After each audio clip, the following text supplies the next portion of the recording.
Good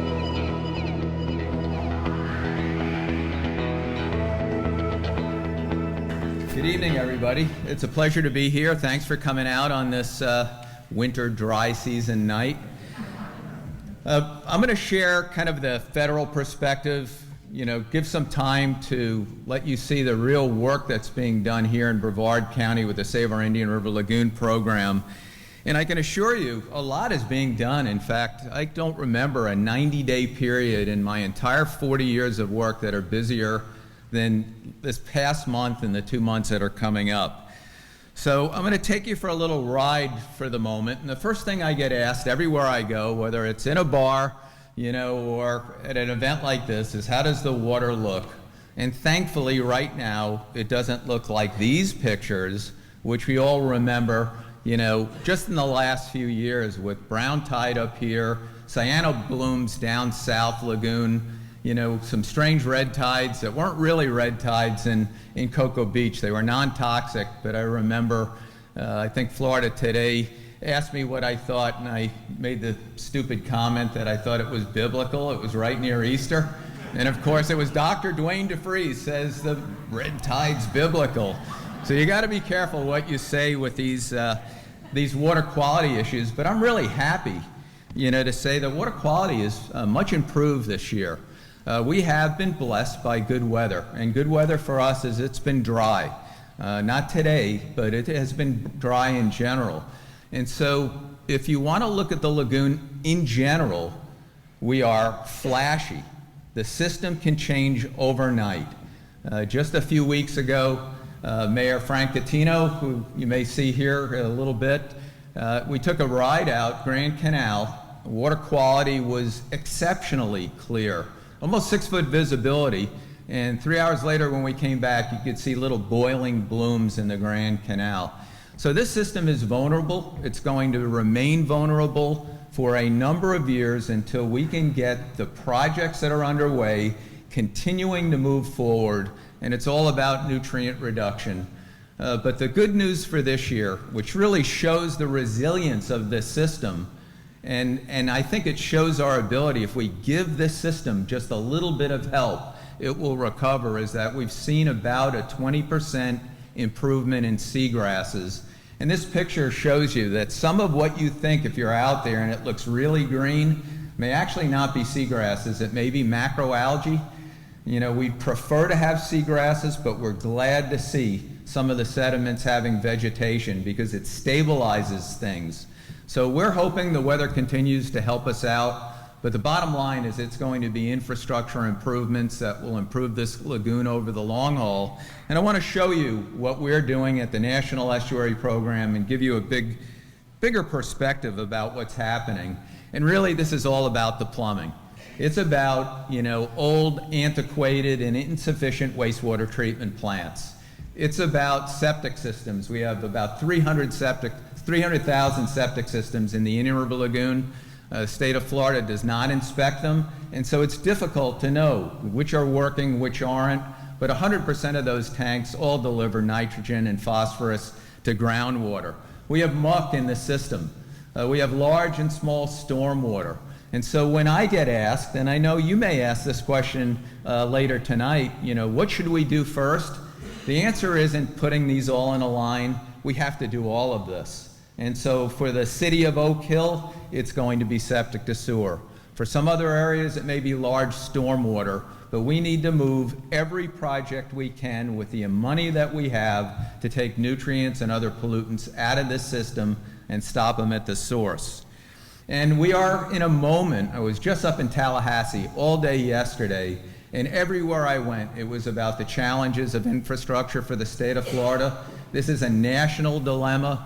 It is going to be expensive, but if we are going to have healthy communities in the future, we're going to need to make those infrastructure improvements that are necessary in order to not just handle the population today, but the population that's coming every day.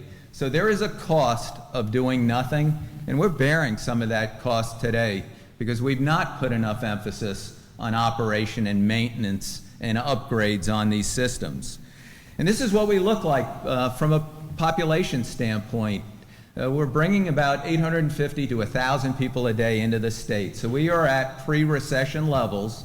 We are going to see double-digit growth in the 5 counties along the lagoon, with the greatest percentage growth actually to the south of us in Indian River County and St. Lucie County, as many of those agricultural lands begin to transition away from citrus. You know, a lot of those lands are now fallow because of the challenges of citrus into homes. And so we have got to not just fix the problem for today, but for this growth that isn't coming, it's coming now. So this is a real issue that needs to be addressed both in our planning and our infrastructure. And I really took a lot of time to find this, but I thought, wouldn't it be cool to show you what kind of Satellite Beach area looked like? This is an aerial photo of just south of here. So the southern part, tip of Merritt Island, 1943 and today. And so if you ask, well, how did we get to this place where we are struggling with water quality? This is how we did it. That we lost our wetlands, we grew remarkably fast in the state of Florida, and we just not knowing really how to build in concert, you know, with clean water, are dealing with the impact. So each of us, every citizen, every city, every county, every state agency, we all have work to do, and we all have challenges. So where does the NEP comes in? National estuary programs were dedicated by the U.S. Congress, and so we have 28 estuaries that are identified as estuaries of national significance, and the Indian River Lagoon is celebrating its 30th year in the program. What is remarkable about that congressional vision is that back then Congress decided that there was a way we could do some of this work without regulating, that we need to bring people together, industries and citizens, scientists and community leaders, identify problems and work together to solve them. And we are doing that and have been doing it for a long time. But in 2011, after the super bloom, and 2016, the fish kill, we recognized we had to do this differently. And so in 2015, we completely restructured the National Estuary Program to better address those issues, but more importantly, to better work with local communities like Satellite Beach and the 38 unincorporated cities along this lagoon, so there was equal standing between local and state and federal agencies. And you see that now beginning to show in the success and work of our program. And I'm proud to say it's not the work of me and my staff, it's the work of you all as you work with us. We are organized around this network governance model. So I report to a citizen oversight committee that's actually over 100 individuals. 3 committees uniquely focused on different aspects of how we work. A management board that are mainly managers and folks that are managing land and water. A science advisory board that's scientists, over 23 research organizations, and then a citizens advisory committee. And they advise up to my policy board, which is the 5 counties, 2 water management districts, DEP, and the United States Environmental Protection Agency stands in as an advisory member. So together, we have mandates at the federal level, and the most important one is that every 10 years, we are mandated to relook at management and restoration, and then develop a comprehensive conservation management plan that reflects the needs for the next 10 years. Really proud and happy to say that we adopted the new plan in August. We are already utilizing that plan in every decision. It's online if you want to look at it. It is a long document, but that plan is based on a vital signs wheel that identified 32 areas of focus, all of which need to be addressed at some level. And when we went back to not only the citizens, but our management conference and said, you know, how do you rank these? We struggled with ranking because, you know, if you don't have the money, you can't do the work. And where do you get the money? So a lot of this is about prioritization and understanding what the linkages are. And you can see in this document that there were 6 areas that really stood out. One was funding, but most of the red areas relate to water quality and infrastructure. Wastewater, stormwater issues, and critical concerns about seagrasses. At one point, we were down 60% of the seagrass community in the lagoon, and the other is harmful algal blooms, which we are experiencing today. So we have blooms, small, going on as we speak today in certain areas of the lagoon. If you look at where we are, and this is just last year in a snapshot, we have a modest budget, about $2.3 million. 22 projects were funded last year, 18 were completed. This is just my program. You're going to see more when Virginia Barker comes up. We have taken a bold step to begin monitoring at a higher level for harmful algal blooms. So we are funding the statewide monitoring of those blooms. We're out here, 70 times and more, talking to you all as citizens and engaging. But most important is that we, for the first time, the first NEP in the nation, said let's start collecting a project list from everybody and see what this might cost if we look at the entire needs of infrastructure. So all 38 cities, 5 counties, state agencies, our federal partners started to send us projects. And I have a list of over 490 projects now on a list, about $2.6 billion in economic costs if they were all done. And I want to put that into a perspective here in a minute, because that is not all that will be needed to do the whole lagoon in its entirety and meet every need. And it's most important to remember, it's not going to take all that to get a healthy lagoon, but we are going to be investing billions to get to where we want to be. This year is actually exciting. Last week we received, I have 31 here, I think it was 33. So between 31 and 33 proposals. My staff are reviewing those right now along with lots of our committees. In 3 weeks we will bring those ranked proposals to our board of directors for funding for fiscal year 2021.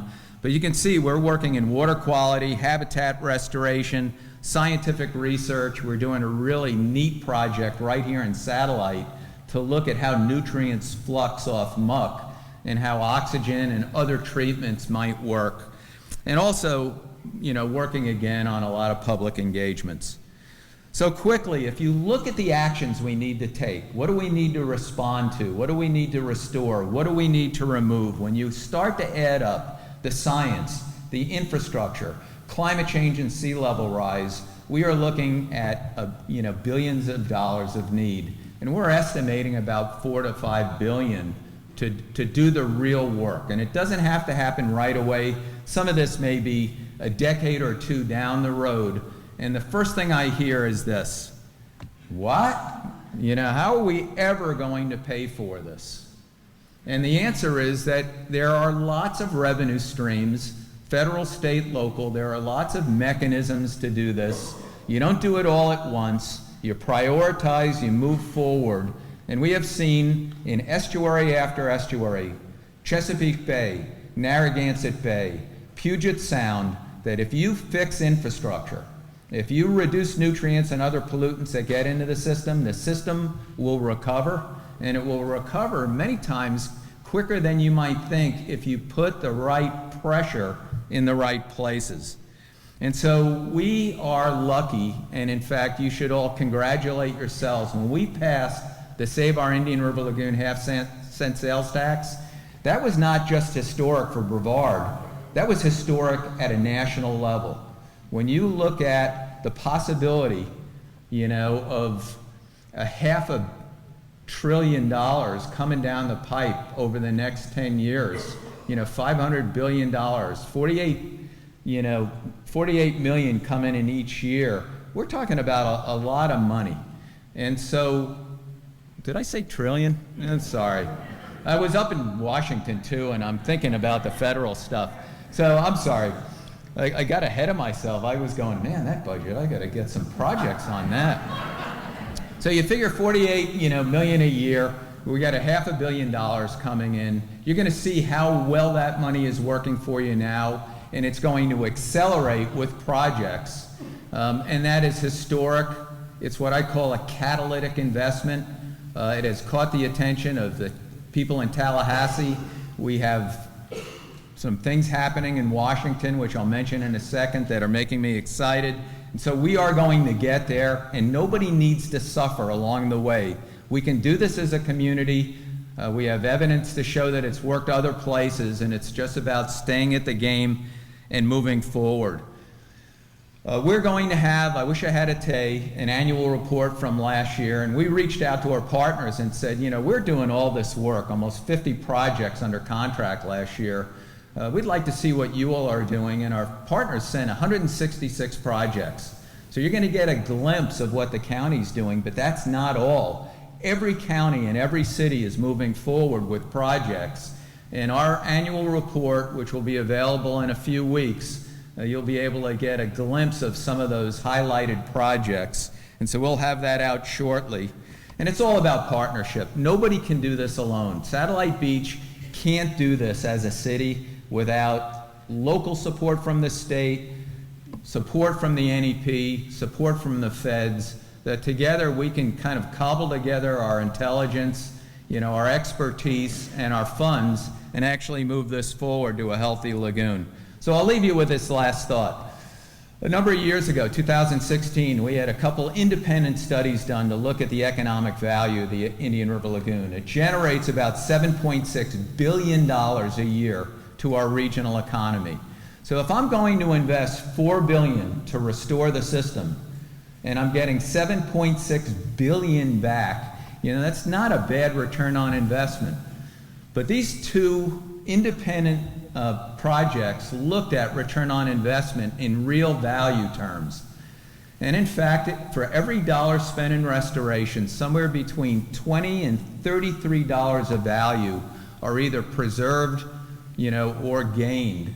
And so the return on investment for clean water is really, really high and well worth making. So where's that investment coming? You know, it's just up in Florida. Our new governor, Governor Ron DeSantis, has requested $625 million in recurring funds for water. The bill that's moving through in appropriations has some money earmarked specifically for Indian River Lagoon. We're early in the process, but I have high hopes that that water appropriation sticks. There are over 50 water bills and water appropriations just along the lagoon and statewide. They didn't want to bore you with every single one, but we have a number of bills being proposed by our local legislators right here in Brevard County and across the lagoon. Wait and see, you know, we'll just have to watch how they proceed through the process. But you can track those bills online. And so if you're so inclined to be a policy wonk, you know, you can go online and see which bills are moving forward. But I know we will see water funding through this legislative session. At the federal level, just two things I want to mention. For the first time in probably 2 decades, we got a slight increase in our federal budget coming from EPA for the National Estuary Program. It's not a lot of money. It was a 10% bump, but we're moving in the right direction. More importantly, we have to be reauthorized every 5 years. And I want to recognize David Jackson's here. Congressman Bill Posey has been a champion for us as a co-chair of the National Estuaries Caucus. Our legislative delegation in Washington has been strong for the NEP and very strong for the Indian River Lagoon. And I'm really happy to say we have reauthorization bills in the House and in the Senate. It's going to be a ways before they get through the process that are proposing reauthorization to double the amount of money available to each of those 28 national estuary programs. So we have a lot of work to do to get that passed, and then a lot of work every year to get those appropriations. But we have had strong support, both Democrat and Republican, for national estuaries and for the Indian River Lagoon. So with that, I'm just going to say the biggest issue here is one that you've already addressed, not just in Satellite Beach, but in Brevard County, and that's leadership. Incremental leadership, incremental decision-making, incremental funding simply is not going to get us what we want. That we need to have transformational leadership and transformational action, and that's going to take the catalytic investments like we have just made in Brevard County with our half-cent sales tax. And so we all should be proud of the start of this giant restoration effort. There's a lot going on, so thank you.